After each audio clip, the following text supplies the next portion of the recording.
You know, I think I was just taken aback by how relevant it was to today. You know, I was aware of the fact that the film was obviously set 50 years ago, but to see such a accurate repetition of the themes that are explored in this movie, as far as social justice being denied to people of color, police brutality,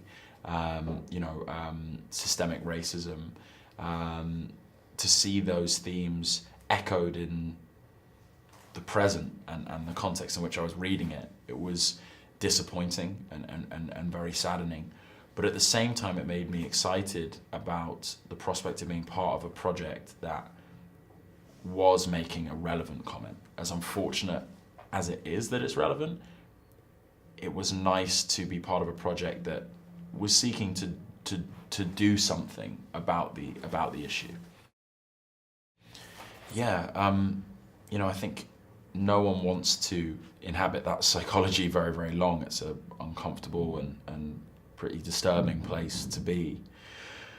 But I was, again, quite enthused at the prospect of being part of this project, because it gave me an opportunity to expose this racist individual and be part of a film that I think makes an example of not just bad police officers, which we absolutely cannot afford to have, but racists in general. You know, we have to stamp out racism as a reality in society.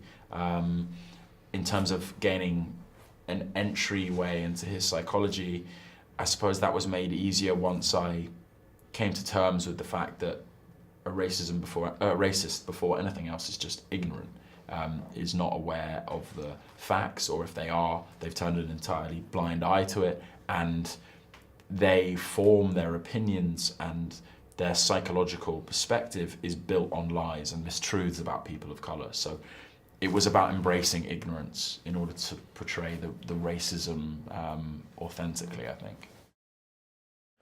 No, it wasn't. It wasn't easy. It was really disturbing. But, it's an unfortunate thing to come to terms with, but there are all too many examples of racist individuals in positions of power, and, still very present today. I mean, we've seen it, in America only recently. We've seen just what overwhelming support, these fascist hate groups have in America. Not just America, but specifically there in recent times. I suppose the toughest thing is, enacting so much violence against people that I really love and respect, people who are my friends. So that was the toughest thing. Did you say the most impressive thing as well? Most impressive thing was the performances around me. And there was a double-edged sword in how great my co-actors were, because on the one hand, great performances, I think, encourage you to raise your game and attempt to meet them where they're operating. But at the same time, when they are performing so well, the emotional effect that has on you can sometimes puncture through the veneer of your character and make your job harder, because, someone who's so convincing in their suffering can really appeal to you just on a human level and make you feel a sort of a sense of sympathy and an emotion that in my position I couldn't afford to have as this sort of almost sociopathic racist.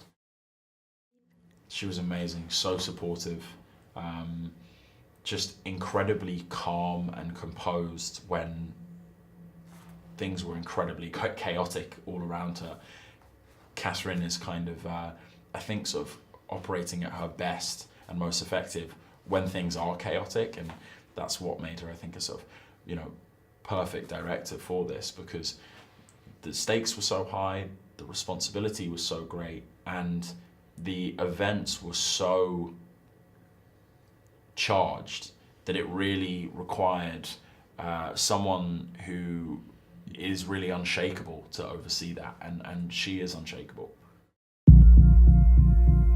I assume this is about what went on at the motel? What happened at the motel? Here in Detroit, a city of war, violence continues. Police was there, state police, and there was a lot of shooting. When I went in there, 3 kids had been killed.